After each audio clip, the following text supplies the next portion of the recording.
mga naganap na foul at hindi makatarungang serye ng mga silya o suntok na lumabag sa opisyal na batas ng boxing.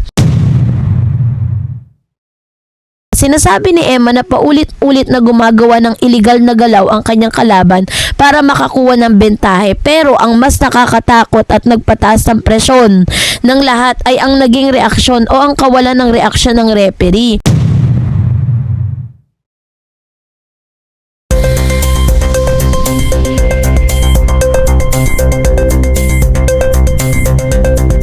OMG, totoo nga ba ang mga chikang ito, no? Dahil grind mode na naman ng sports world, pero may halong top tier drama. Kung akala nyo TikTok or showbiz lang ang may matinding tsaa at permanent simulation ng digital bardagulan, nagkakamali kayo mga mi. Kasi ngayon, lumipat ang tensyon. Diretso sa lona ng boxing ring, pasok sa chatroom ang anak ng pambansang kamao at walang iba kundi si Eman Bacosa Pacquiao. At hindi lang to basta simpleng post-match interview ha. Low-key, it's giving legal battle at formal protest era.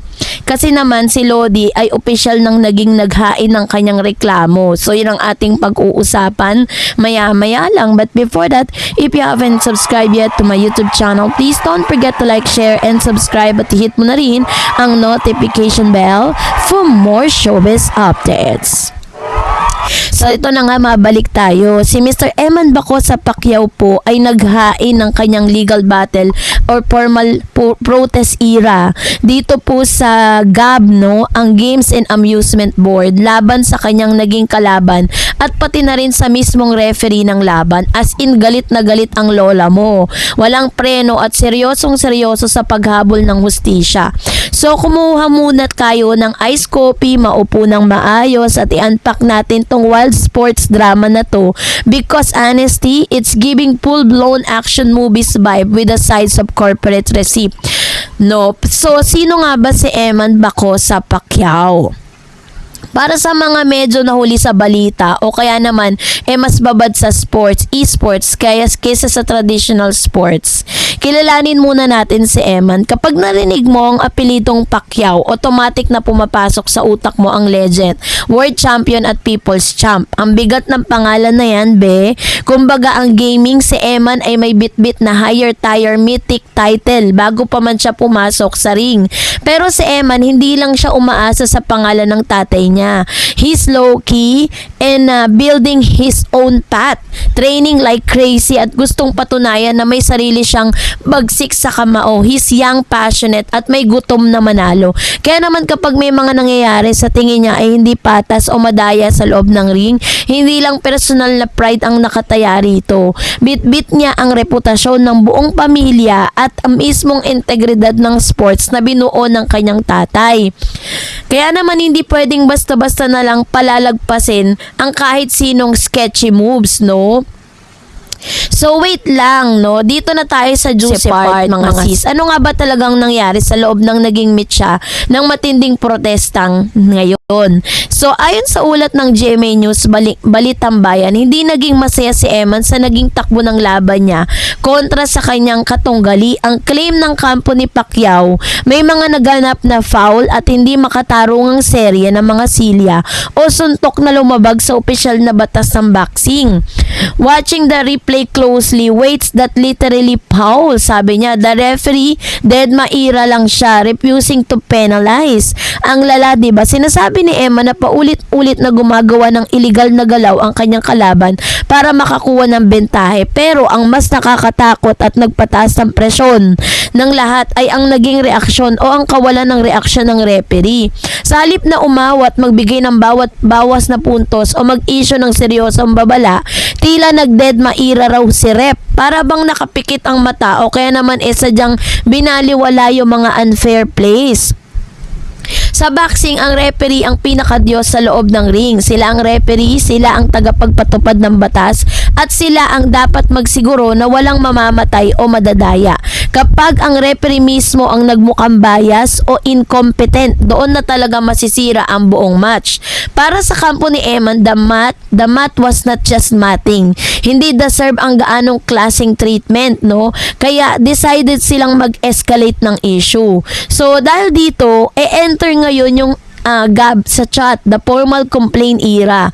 Dahil hindi sapat ang mag-rant lang sa Instagram story or mag-fairing ng Facebook Super Pro na naging move ni Eman at naging ng kanyang management. Naghain sila ng formal na reklamo sa Games Amusement Board or GAB. Para sa mga hindi nakakaalam, ang GAB ay isang ahensya ng gobyerno na may mahawak at nagre-regulate ng lahat ng professional sports dito sa Pilipinas. Sila ang ultimate principal office kung saan mo isinusumbong ang mga pasaway na atleta, promoter at technical officials.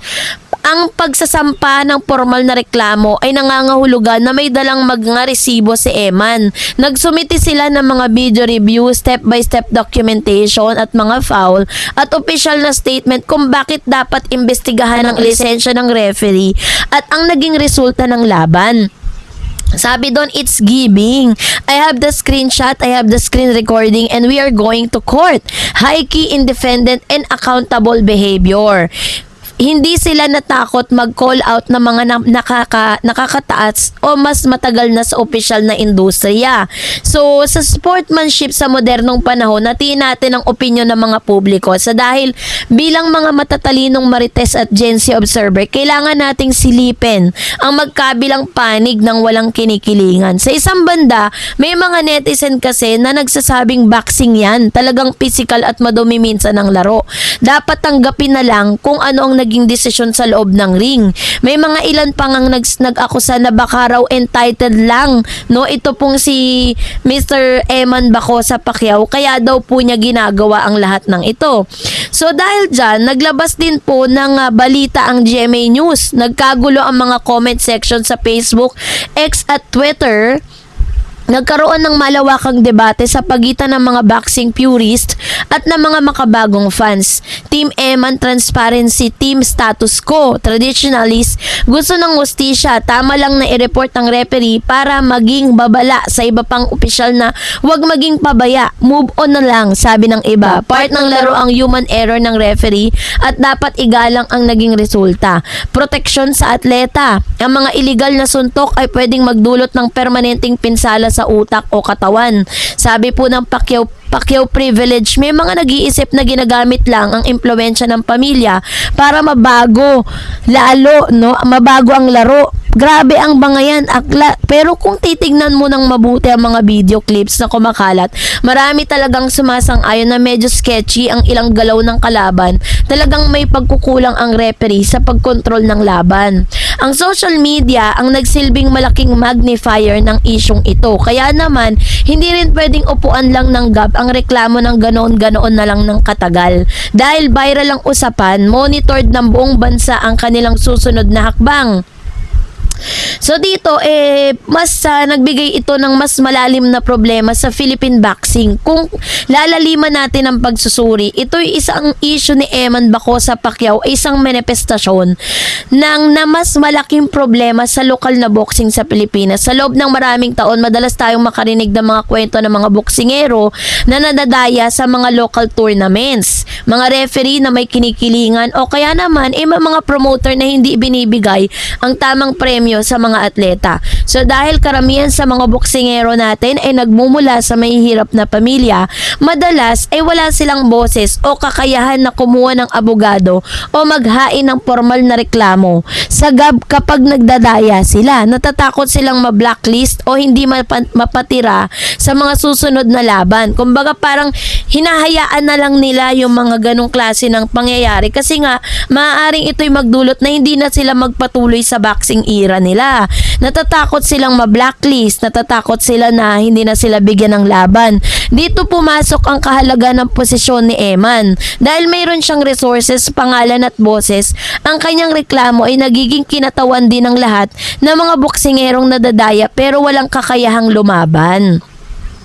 Kung magtatagumpay ang protestang ito at mapaparusahan ng referee kung mapatunayan nagkasala, magiging panalo to sa mga boxing community na bansa. It set a precedent na walang sino man, kahit ang referee, ang mas mataas na batas sa sports. So ano nga ba ang susunod? What's next for Eman, no? Ano nga ba ang pwede nating matutunan dito bilang mga taga-subaybay na mahilig sa drama pero may pakialam pa rin sa hustisya? No, narito ang tatlong mahalagang aral na kailangan seryosohin natin sa yugto ni karera ni Eman. Know your rights, stand your ground, kahit ano pang industriyang kinabibilangan mo, maging sa corporate job, sa eskwelahan o sa sports. Kapag naramdaman mong nilabag ang karapatan mo at dinaya ka, huwag kang matakot magsalita. Mag-ipon ng ebidensya at dumaan sa tamang proseso. Accountability is the key. Ang mga taong nasa posisyon ng kapangyarihan tulad ng referee o mga boss sa trabaho ay dapat palaging panagutin sa kanilang mga nagiging desisyon. Ang human error ay may limitasyon kapag paulit-ulit. So, the name is just a bonus. The work is what defines you. Pinakita ni Eman na handa siyang dumaan sa formal na proseso ng GOB sa halip na gamitin ang mabilisang phone call ng tatay niya para ayusin ang problema sa likod ng mga saradong pinto. This prove he respect the system and wants to win clean. Ang pag-aabang ng desisyon sa GOB habang sinusulat ang kasalukuyan at pang pinag-aaralan ng Games and Amusement Board, ang isinumunting reklamo ng company Pacquiao. Lahat tayo ay nakaabang kung magkakaroon ba ng suspension sa referee o kung babaguhin ba ang opisyal na desisyon ng laban patungo ng no contest o kaya naman mag-uutos ang isang agarang rematch. Ano man ang maging hantungan nito, isang malaking statement na bititawan ni Eman Baco sa Pacquiao, hindi siya basta-basta magpapatalo sa maduming sistema at handa siyang bitbitin ang laban mula sa ibabaw ring patungo sa opisina ng pamahalaan para sa hustisya. So manatili tayong mapagmatsyag, no, mga suportahan natin ang atletang Pilipino na lumalaban ng patas at may dangal, at yun lang ang chika at malalim na analysis natin para sa araw na to. Slay lang palagi at laging tandaan na ang hustisya ay patas na laban ay deserve ng bawat isa sa atin. So kayo po, ano nyo sa loobin patungkol dito? Mag-comment kayo sa comment section. And that's it for today. For more videos and updates, please don't forget to like and subscribe, and please don't forget to follow my Facebook page, DarEds TV and DarEds channel. God bless everyone!